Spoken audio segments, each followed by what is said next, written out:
اللہ الرحمن الرحیم۔ آج کے میزبان میرے دوست اور بھائی جناب کرنل معروف صاحب، وزیر مال جناب اخلاق صاحب، دیگر قائدین، میرے عزیز بھائیوں، دوستوں اور بزرگوں، میں سب سے پہلے تو کرنل معروف صاحب کا انتہائی شکر گزار ہوں کہ انہوں نے مجھے حکم دیا اور میں آج آپ کے سامنے حاضر ہوا۔ جیسے کرنل صاحب خود بھی بتا رہے تھے، ہمارا کوئی الگ سال 2 سال کا نہیں، پچھلے 10-12 سال سے ہمارا بڑا گہرا تعلق ہے دوستی کا۔ اور جس طرح انہوں نے بھی ذکر کیا، جو اخلاق صاحب نے بھی بات کی، مختلف سیاسی جماعتوں میں بھی رہے، مختلف الیکشن میں اپنا اپنا بھی رہا، لیکن ہمارا جو عزت احترام کا اور ذاتی طور پر جو گہرا رشتہ ہے وہ بہت عرصے سے قائم ہے۔ ایک لحاظ سے یہ میرے استاد بھی ہیں کہ راولپنڈی گولف کلب میں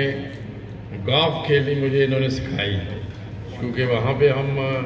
3-4 سال گولف کھیلتے رہے دونوں، اور اس سے میرا جو وزن ہے وہ بھی خاصا کم ہونا شروع ہوا بنیادی طور پہ،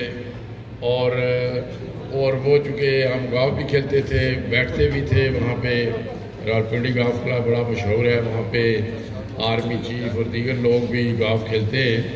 تو ہم وہاں پر بھی ملتے رہے۔ پھر ہماری فیملی کی بھی ایک دوستی ہے، تو آج مجھے خوشی ہوئی جب انہوں نے مجھے حکم دیا کہ میں یہاں پہ آؤں، کیونکہ صدر ریاست بنا ہوں اور اس حلقے میں نہیں آیا، تو میں نے ان کا جو حکم تھا وہ فوراً مانا اور میں نے کہا جی میں ہوگا۔ ساتھ میں معذرت بھی چاہتا ہوں کہ میں چونکہ ڈوڈیال کے راستے آیا، مجھے نہیں پتا تھا، میں نے تو سمجھا کہ میرپور کے راستے آیا تو شاید زیادہ ٹائم لگے گا، لیکن ڈوڈیال میں بھی رکنا پڑا، اور پھر وزیر اعظم پاکستان کے معاون خصوصی شہباز گل صاحب بھی پریام میں ایک دعوت میں انوائٹڈ تھے، تو مجھے بھی وہاں جانا پڑ گیا، تو ہم تاخیر سے پہنچے۔ اس پر میں کرنل صاحب سے خصوصی طور پر اور آپ تمام دوستوں سے بھی معذرت چاہتا ہوں کہ میں کیونکہ وقت کا بڑا پابند ہوتا ہوں اکثر، لیکن آج ہم 1.5-2 گھنٹے تقریباً یہاں پر تاخیر سے پہنچے۔ میں جب وزیر اعظم تھا تو اس وقت بھی میں نے یہ کوشش کی تھی کہ آزاد کشمیر میں وفاداری اور رواداری کی سیاست رہنی چاہیے، اور میرے دور کے لوگ مثال دیتے ہیں کہ اس میں انتہائی وفاداری رواداری کی سیاست ہم نے چلائی۔ تو اس وقت اگرچہ میں وزیر اعظم بھی تھا، ایک پارٹی کا صدر بھی تھا، لیکن اب چونکہ میں صدر ریاست ہوں، ٹھیک ہے، اس میں کوئی شک نہیں کہ مجھے پی ٹی آئی نے یہ عزت دی اور میں صدر ریاست بنا، لیکن اب چونکہ میں صدر ریاست ہوں تو میں تمام سیاسی جماعتوں کی میری کوشش ہے کہ ان کو اکٹھا کیا جائے، کیونکہ یہ آزادی کا بیس کیمپ ہے اور ہم نے تحریک آزادی کشمیر کو آگے بڑھانا ہے، مسئلہ کشمیر کو بین الاقوامی فورم پر اٹھانا ہے، تو اس لیے ہمیں یہاں پر بھی اطاعت کرنا چاہیے۔ بلکہ میری تو یہ خواہش ہے کہ پاکستان میں بھی چاہے سیاسی جماعتوں کے جتنے بھی اختلافات ہوں، لیکن جب کشمیر کی بات آئے تو سب کو اکٹھا ہو جانا چاہیے۔ بلکہ اس کا ایک وہ ٹریلر اس دن چلا جب 3 دن پہلے مجھے Rawalpindi high court bar association نے بطور چیف گیسٹ اور تقریب کا صدر ہونے کی دعوت دی، اور میں وہاں گیا تو وہاں پر پیپلز پارٹی کے جناب نیر بخاری صاحب جو سابق چیئرمین سینٹ ہیں، پیپلز پارٹی کی نمائندگی کی، وہ مریم اورنگزیب صاحبہ نے مسلم لیگ نون کی نمائندگی کی، مسلم کانفرنس، جماعت اسلامی، سب لوگ وہاں پر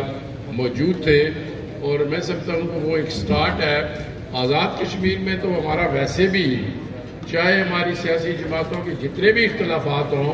پھر بھی ہم اکٹھے مل بیٹھتے ہیں، اکٹھے سوچ و بچار کرتے ہیں، اور میرا خیال ہے کہ یہ ہمارا جو کلچر آزاد کشمیر میں ہے اس کو پروان چڑھنا چاہیے، کیونکہ ہماری آپس میں کوئی لڑائی نہیں ہے۔ ہماری لڑائی جو ہے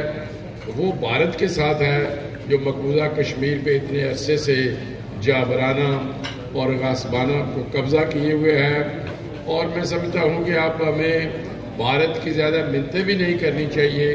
بلکہ ہمیں جارحانہ انداز میں مسئلہ کشمیر کو بین الاقوامی فورم پر اٹھانا چاہیے۔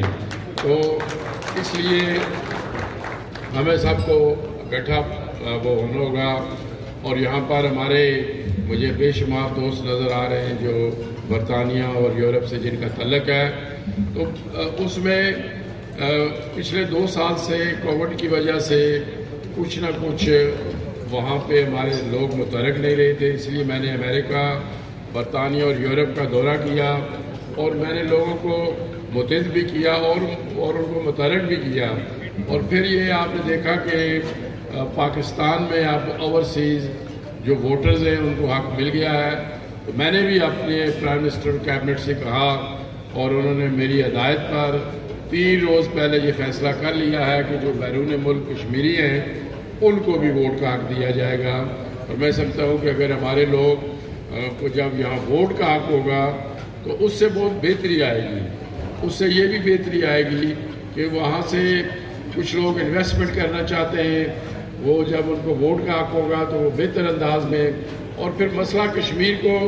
اگر زندہ رکھا ہوا ہے تو وہ بیرون ملک جو کشمیری ہیں برطانیہ میں انہوں نے ہی زندہ رکھا ہوا ہے، اور جب ان کو ووٹ کا حق ہوگا تو وہ پھر زیادہ وہ مؤثر انداز میں اپنا کردار ادا کر سکیں گے۔ تو اس لحاظ سے میں سمجھتا ہوں کہ اب جو بیرون ملک کشمیری انشاءاللہ ان کو بھی ووٹ کا حق مل گیا اور مل جائے گا۔ تو میں کریم معروف صاحب نے 2 باتیں کی ہیں، وہ یہ کہ ایک تو انہوں نے اس جگہ کا کہا پوٹھا میسی کا کہ یہاں پر اگرچہ جگہ اواٹ کی گئی لیکن اس میں کچھ مس انڈرسٹینڈنگ ہے۔ تو میں جناب وزیر مال صاحب اتفاق سے آج میرے ساتھ آئے ہیں، میں ان سے کہوں گا کہ اس کی جانچ پڑتال کر کے یہ مسئلہ سیٹل کرائیں، جن لوگوں نے یہاں پر اب مکان بنا لیے ہیں اس کا کوئی راستہ نکال کے ان کو حقوق جو ان کے ہیں وہ دیں۔ دوسرا، یہاں انتقامی کارروائی کی بات کی گئی، میں نہیں سمجھتا کہ ہماری حکومت کی یا میری کوئی ہدایت ہے، اور اگر کوئی اس طرح انتقامی کارروائی ہو رہی ہے تو میں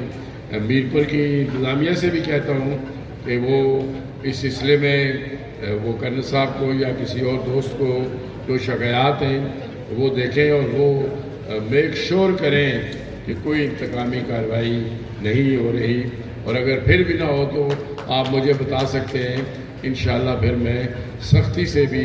ہدایت جاری کروں گا۔ لیکن میں آج انتظامیہ بھی یہاں موجود ہے، میں انہیں بتانا چاہتا ہوں کہ یہاں پر کوئی ایسی شکایت نہیں ہونی چاہیے، نہ ہی یہ ہماری پالیسی ہے، نہ ہی اس کی وہ ضرورت ہے۔ جب ہم وفاداری رواداری کی سیاست کی بات کرتے ہیں، سب کو اکٹھا کرنے کی بات کرتے ہیں، ساری توانائیاں کشمیر کی آزادی اور مسئلہ کشمیر کو انٹرنیشنل فورم پر اٹھانے پر کہتے ہیں، تو پھر ان چیزوں سے ہم ایک دوسرے سے بھی دور ہوں گے اور اپنے مقصد سے بھی ہم پیچھے ہٹ جائیں گے۔ تو میں اسی کے ساتھ آخر میں چونکہ سموسے پکوڑے مرحلے آئی ہیں تو توجہ ادھر زیادہ ہو گئی ہے، تو میں اس وجہ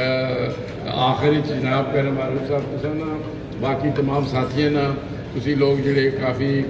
2-2:30 بجے نے آئے ہوئے ہو، میں تساں بھی شکریہ ادا کرنا، اور انشاءاللہ ساری ملاقات اس طرح ہونی رہ سن اور اسی ملنے رہ سن اور ملی جلی جڑے سارے مسئلے انہوں نے کی حل بھی کرنے رہ سن۔ اللہ